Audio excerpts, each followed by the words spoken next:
है, लेकिन शुरुआत हम करेंगे सबसे पहले क्रूड ऑयल की बातचीत से। तो नरेंद्र साहब, बहुत स्वागत है आपका। स्ट्रेट ऑफ हॉर्मुज की बात करें, दोबारा खुलने की संभावना हर बार आती है, लेकिन इस बार ये कितनी वास्तविक है और इसका तेल की कीमतों पर क्या असर पड़ सकता है, क्योंकि $103 फिर से एक बार दिखाई दे गया।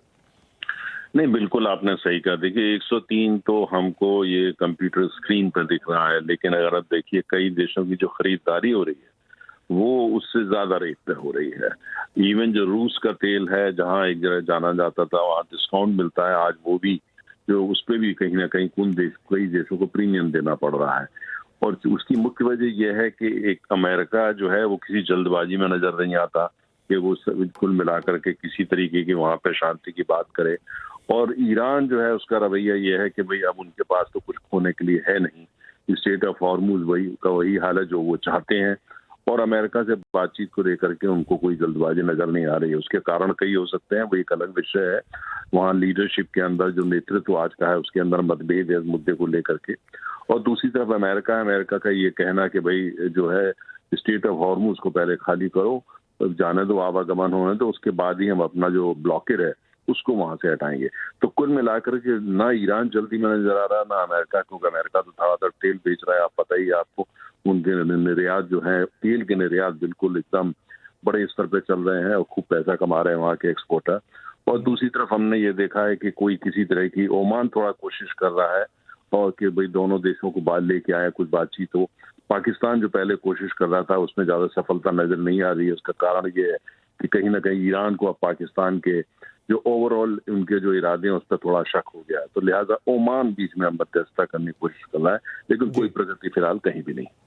तो नरेंद्र जी, अगर ये इतना ही धीमा चलता रहा, जहां दोनों देश अपनी बातें रखते रहे, कहीं कोई नतीजा निकलता नहीं और बस समय निकलता जाता है, तो क्या फिर अभी तो $103 हैं, आने वाले वक्त में 1-2 हफ्ते और ऐसे ही निकल गए तो $120 का लेवल भी दिख सकता है?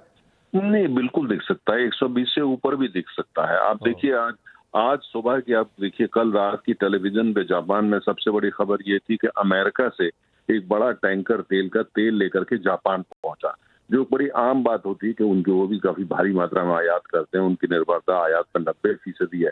लेकिन एक टैंकर पहुंचा जापान जैसे विकसित और धनी देश में, इतनी बड़ी खबर हो गई कि अमेरिका से टैंकर आ गया कि उनके शॉर्टेज नहीं हो पाएगी। तो आप अंदाज लगा सकते हैं कि तमाम पूरी दुनिया में क्या हालत है। तमाम देश हैं जो कि इस समय तंगी, डिस्ट्रक्शन से परेशान है, तेल नहीं मिल पा रहा उससे परेशान है, कीमतों से परेशान है। कुछ देशों में ये बड़ी खबर बन रही है, कुछ देशों में नहीं बन रही, लेकिन दुनिया के तमाम देश परेशान। तो कीमत अगर 120 पहुंच जाए, अगर 2 हफ्ते और चलता है या 120 से भी ऊपर चली जाए, कोई आश्चर्य की बात नहीं होगी। ऐसा लगता है कि कहीं ना कहीं जो है कीमतें उसी दिशा में जा रही हैं। तो सर, यहाँ इंडिया में भी बहुत सारी बातचीत होती रहती है कि फिलहाल तो चुनाव हैं, इसलिए कीमतें थोड़ी रुकी हुई हैं। आम उपभोक्ता की मैं अगर बात करूं तो पेट्रोल डीजल के दाम में कोई तेज़ी हमें देखने को नहीं मिली है, लेकिन अगर ये सब ऐसे ही चलता रहा तो क्या आने वाले वक्त में हमें भी महंगे पेट्रोल डीजल का सामना करना पड़ेगा और फिर तय है कि उसका इम्पैक्ट जो है वो अन्य चीज़ों पर, जैसे महंगाई और चीज़ों की कीमतों पर सीधा सीधा पड़ेगा?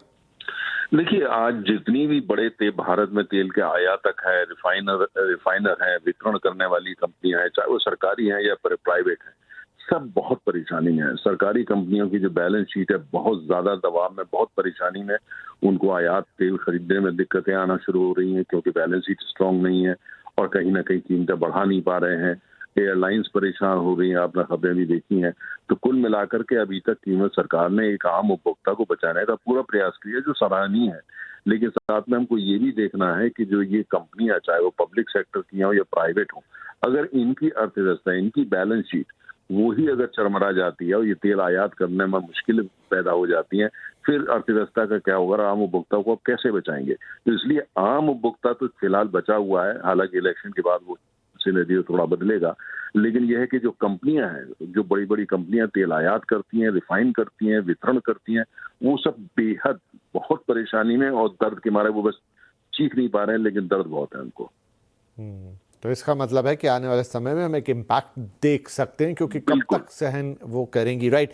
इसके अलावा एक सवाल और सर मेरा, और वो एक लॉन्ग टर्म अगर हम व्यू पकड़ें कि देखिए अभी ये जो भी मामला है कितने दिन में सुलझेगा, क्या सुलझेगा, और मान लीजिए कि सुलझ गया, वो तो एक बात हुई, लेकिन इसका जो इम्पैक्ट है क्या वो लॉन्ग टर्म में हमको जो एनर्जी और उससे जुड़ी हुई तमाम चीज़ें और पूरी अर्थव्यवस्था पर लंबे समय तक पड़ता हुआ दिखाई देगा, या जैसे ही ये समस्या सुधरी सब चीज़ें बहुत जल्दी नॉर्मल हो जाएंगी? देखिए, अगर जो है कहीं ना कहीं ईरान और अमेरिका और इजराइल में कहीं ना कहीं कोई शांति वार्ता हो जाती है या किसी तरह की संधि हो जाती है, तब भी उसका जो असर है, उसका जो असर हमारी कीमतों पे, पूरी दुनिया की कीमतों पे, खासतौर से भारत जैसे बड़े आयात की कीमतों पे और डिस्ट्रीब्यूशन पे, सप्लाई पे कम से कम 4 महीना रहेगा, कम से कम 6 महीना भी रह सकता है, और एलएनजी में तो उससे ज्यादा रहेगा ही रहेगा।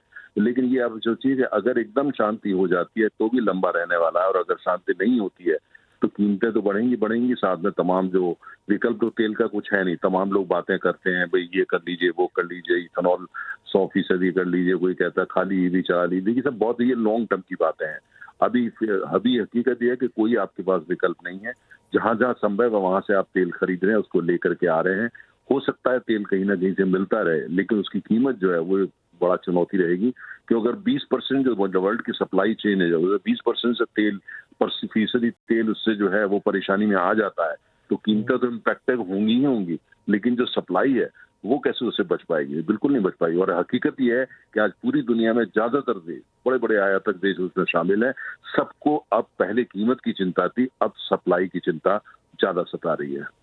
जी, नरेंद्र से बहुत बहुत शुक्रिया, बहुत अच्छा इंसाइट आपने दिया, एक मौजूदा पर्सपेक्टिव और लॉन्ग टर्म में इस पूरे एनर्जी क्राइसिस के क्या परिणाम हमें देखने को मिल सकते हैं, आपकी हमारी रोज़मर्रा की ज़िंदगी पर इसका क्या असर पड़ेगा, और साथ में अर्थव्यवस्था पे कितना लॉन्ग टर्म इम्पैक्ट आएगा, ये सारी बातें तनेजा सर हमें बता रहे थे। बहुत बहुत धन्यवाद।